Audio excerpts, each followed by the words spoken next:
সন্দেশখালীর ঘটনা নিয়ে মুখ খুললেন প্রদেশ কংগ্রেস সভাপতি অধীর রঞ্জন চৌধুরী। মঙ্গলবার 13 ফেব্রুয়ারি তিনি বলেন, বর্গীদের দেশে রূপান্তরিত হচ্ছে বাংলা, যেখানে শাসক দলের পণ্য হিসেবে রূপান্তরিত হতে হচ্ছে বাংলার মা বোনেদের। বাংলার অভূতপূর্ব সন্ত্রাসের শিকার হচ্ছেন সাধারণ মানুষ। অধীর রঞ্জন চৌধুরী বলেন, মা বোনেদের অত্যাচারের কারণে পণ্য হতে হচ্ছে সরকারি দলের। জলের দরে জমি কিনে নেওয়া হয়, জমি বিক্রি করতে অস্বীকার করলে জমিতে নোনা জল ঢুকিয়ে দেওয়া হয়। সব মিলিয়ে সন্দেশখালী এখন রাজ্যের শাসক দলের উজ্জ্বলতম নিদর্শন বলে উল্লেখ করছেন অধীর রঞ্জন চৌধুরী। শোনাই আপনাদের কি বলছেন মুর্শিদাবাদের সাংসদ। কোনো প্রতিনিধি দলকে ঢুকতে দিচ্ছে না, যে কোনো রাজনৈতিক দলকেই সন্দেশখালী যাওয়ার পথে আটকে দিচ্ছে পুলিশ। তার একটা কারণ যে সেখানটাই এই বাংলার এক অভূতপূর্ব সন্ত্রাস, যে সন্ত্রাসের শিকার হচ্ছে সন্দেশখালী সাধারণ মানুষ। ভাবতে অবাক লাগে আমরা কোথায় বাস করছি। এই যে বর্গীদের দেশ হিসাবে রূপান্তরিত হচ্ছে বাংলা, যেখানটায় মা বোনদের অত্যাচারের কারণে পণ্য হতে হচ্ছে সরকারি দলের। জলের দরে সেখানে জমি কিনে নেওয়া হয়, জমি বিক্রি করতে অস্বীকার করলে তার জমিতে নোনা জল ঢুকিয়ে দেওয়া হয়। তার সঙ্গে সন্ত্রাস, তার সঙ্গে দৈহিক আক্রমণ, তার সঙ্গে পুলিশের মিথ্যা কেস, সব মিলিয়ে সন্দেশখালী আজ সারা ভারতবর্ষে চর্চিত। এবং সন্দেশখালী এ বাংলার তৃণমূলের রাজত্বের সন্ত্রাসের এক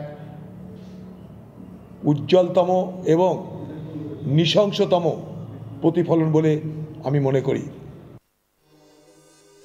বাংলার মুখ্যমন্ত্রী নিজে একজন মহিলা। সন্দেশখালীতে যেভাবে বাংলার মা বোনেদের সম্ভ্রম নষ্ট হচ্ছে, তারপরও কেন মুখ্যমন্ত্রী নিজে সন্দেশখালী যাচ্ছেন না, প্রশ্ন তুললেন অধীর।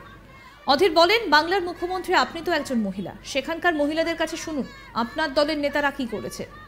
অধীর দাবি করেন, বাংলার মা বোনেদের 500 জায়গায় 1000 টাকা দিলে আপনি কিনতে পারবেন না।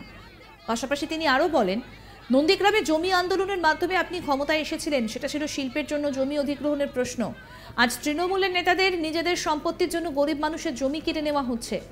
বাড়ির মা বোনেদের সম্ভ্রম নষ্ট হয়, তারা বলছেন এ লজ্জা আমরা রাখবো কোথায়। শোনাই আরও একবার কি বলছেন অধীর রঞ্জন চৌধুরী। পশ্চিমবঙ্গের তৃণমূলের সরকারের দালালি করে, তাই তাদেরকে কথা বলতে হয়। বাংলার মুখ্যমন্ত্রী আপনি নিজে একবার যান, আপনি তো একজন মহিলা, সেখানকার মহিলাদের কাছে কথা বলে জেনে নিন যে সেখানকার মহিলাদের উপরে আপনার দলের নেতারা কী ধরনের অত্যাচার করেছে। তাদের উপরে দৈহিক নির্যাতন করেছে, তাদের উপরে সমস্ত রকমের নির্যাতন করেছে আপনার দলের নেতৃত্ব যারা সন্দেশখালীর দায়িত্বে থেকেছে। তাদের মুখ থেকে গিয়ে শুনুন, আপনি বাংলার মুখ্যমন্ত্রী, আপনি একজন মহিলা, আজকে মহিলাদের আর্তনাদ আপনার কানে ঢুকছে না। আপনি কেন এবং কিভাবে এত নিষ্ঠুর হলেন বাংলার মানুষ তা জানতে চাইছে। নির্বাচনের আগে বাংলার মা বোনদেরকে 500 জায়গায় 1000, 1000 জায়গায় 1200 করে আপনি তাদেরকে খরিদ করতে পারবেন না।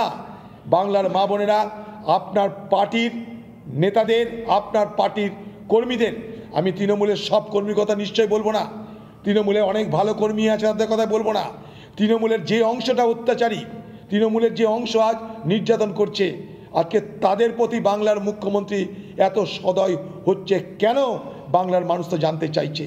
শুধু টাকা পয়সা দিয়ে 500 জায়গায় 1000 করে বাংলার মা বোনদের ইজ্জত আপনি খরিদ করতে পারবেন না।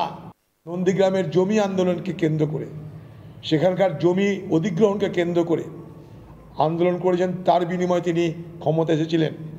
আজ কি আপনার মনে হচ্ছে না, সেদিন তো শিল্পের জন্য জমি অধিগ্রহণের প্রশ্ন ছিল, আজ তৃণমূলের নেতাদের নিজের সম্পত্তির জন্য গরিব মানুষের জমি কেড়ে নেওয়া হচ্ছে, তাদের ঘরের মা বোনদেরকে পণ্য হিসেবে ব্যবহার করা হচ্ছে, তাদের দৈহিকভাবে নির্যাতন করা হয়। সেখানকার মা বোনেরা বলছে এ লজ্জা আমরা রাখবো কোথায়। উত্তপ্ত সন্দেশখালী এবং ইতিমধ্যেই সন্দেশখালীর মহিলারা এবার বিস্ফোরক অভিযোগ করছেন ক্যামেরার সামনে। তারা বলছেন তাদেরকে নাকি রাত বিরেতে পার্টি অফিসে ডেকে নিয়ে যাওয়া হতো এবং না গেলে তাদের ওপর চলতো অকথ্য অত্যাচার। তারা সবসময় আতঙ্কে থাকতেন, ভয়ে ভয়ে থাকতেন, এমনটাই অভিযোগ করছেন সন্দেশখালীর মহিলারা। তাদের উপর অত্যাচার করা হতো, সেই অভিযোগও তারা করছেন ক্যামেরার সামনে। কার্যত উত্তপ্ত হয়ে রয়েছে সন্দেশখালী। সন্দেশখালীর মহিলাদের ওপর এই অত্যাচারের ঘটনা সামনে আসার পর রীতিমতো বিভিন্ন রাজনৈতিক দলের পক্ষ থেকে কিন্তু মুখ খুলতে শুরু করেছেন নেতারা। কংগ্রেস সভাপতি অধীর রঞ্জন চৌধুরী তিনি বলছেন যে যখন মুখ্যমন্ত্রী একজন মহিলা, তখন কিভাবে রাজ্যে মহিলাদের ওপর এই ঘটনা ঘটে এবং কেন তিনি সন্দেশখালী যাচ্ছেন না সেই প্রশ্নও কিন্তু উঠে আসে। অন্যদিকে সন্দেশখালীর বেতাজ বাদশাহ শেখ শাহজাহান এখনো পর্যন্ত কোথায় শেখ শাহজাহান সেই প্রশ্নের উত্তর কিন্তু কারোরই জানা নেই। সন্দেশখালীর বেতাজ বাদশাহ একদিকে যেমন তার সন্ধান মিলছে না, তেমনি অন্যদিকে সন্দেশখালীর মহিলারা এবার বাঁশ, লাঠি, সোটা, ঝাঁটা নিয়ে বাইরে বেরিয়ে এসেছেন।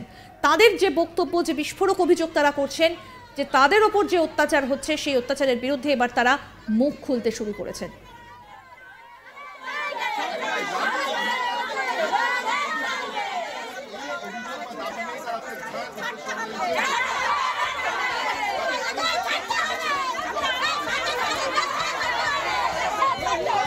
অন্যদিকে আজকে বসিরহাটের পরিস্থিতি অগ্নিগর্ভ হয়ে ওঠে। সেখানে বিজেপির প্রতিনিধি দল তারা সেখানে গিয়ে পৌঁছলে তাদেরকে লক্ষ্য করে পুলিশ ব্যারিকেড দেয় যাতে এগোতে না পারে মিছিল, এবং তারপর শুরু হয়ে যায় ইট বৃষ্টি। উত্তপ্ত হয়ে ওঠে পরিস্থিতি।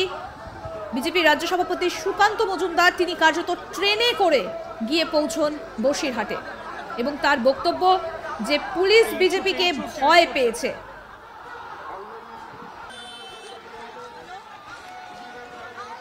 অন্যদিকে গতকাল বাসে করে রাজ্যের বিরোধী দলনেতা শুভেন্দু অধিকারী সহ বিজেপির প্রতিনিধি দল তাদেরকে আটকে দেওয়া হয়, তাদেরকে এগোতে দেওয়া হয়নি।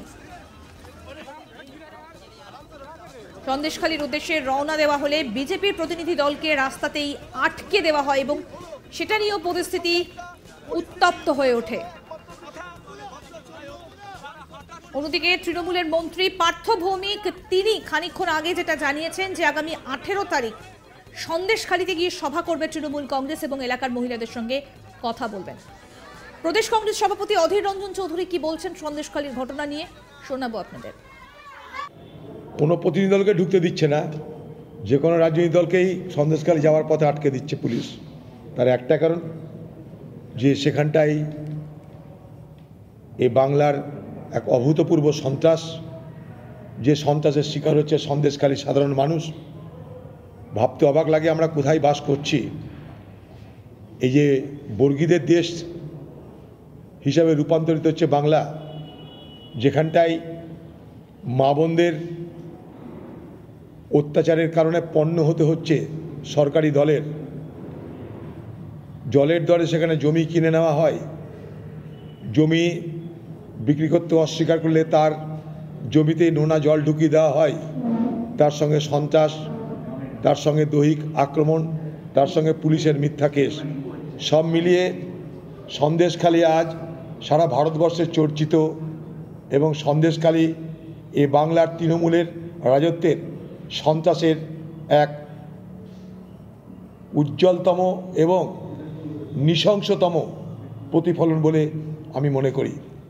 আরও আপডেট পেতে আজ তাক বাংলার ইউটিউব চ্যানেল সাবস্ক্রাইব করুন, নোটিফিকেশন পেতে বেল বাটন অপশন প্রেস করুন, ভিডিওটা লাইক করুন, শেয়ার করুন, কমেন্ট করুন, হোয়াটসঅ্যাপে ফলো করুন আজ তাক বাংলা।